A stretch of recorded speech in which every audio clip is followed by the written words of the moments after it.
గారి మాంగళ్యం భక్తుడైనటువంటి రామదాసు గారు తయారు చేసినటువంటి మాంగళ్యం అంతా సేవించండి. ఆ మాంగళ్యాన్ని రామచంద్రమూర్తి సీతమ్మ గారి మెడలో అలంకరిస్తారు కొద్దిసేపట్లో.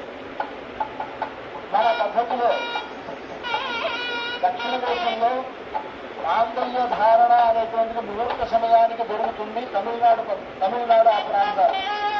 మన తెలుగు వారు ముహూర్త సమయానికి జీలకర్ర బెల్లం ఉంటుంది. ఇవన్నీ కూడా మనలో కలిసిపోయి ఉన్నాయి. ఈ ఆచారాలన్నీ ఇవన్నీ మనకి రామచంద్రమూర్తికి ఆచారములన్నిటితో పాటు జరిగేటువంటి గొప్ప కళ్యాణం. ఆ రామచంద్రమూర్తి సీతమ్మ వారి మెడలో ఆ మాంగళ్యాన్ని ధరింపజేసేటప్పుడు జగద్రక్షణ హేతున అంటారు.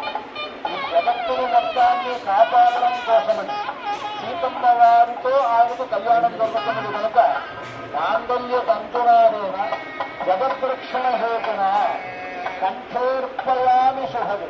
ఇక్కడ మామూలుగా అందరూ కంఠే బధ్నామి అని అంటారు, కంఠే అర్పయామి అని అంటారు. ఆ విధంగా చెప్పాలి మంత్రం. కంఠేర్పయామి శుభదు స్వంజీవ శరదాంశతం అంటూ ఆ మాంగళ్య మంత్రాన్ని పఠిస్తూ సీతమ్మ గారి మెడలో రామచంద్రమూర్తి అర్పించేటువంటి సన్నివేశాన్ని ఇప్పుడు మనం చూడబోతూ ఉన్నాం. అర్చక స్వాములు ఆ కార్యక్రమాన్ని నిర్వహిస్తూ ఉన్నారు. సాక్షాత్తు రామచంద్రమూర్తి సీతమ్మ గారి మెడలో ఆ మాంగళ్యాన్ని ధరింపజేస్తూ ఉన్నారు.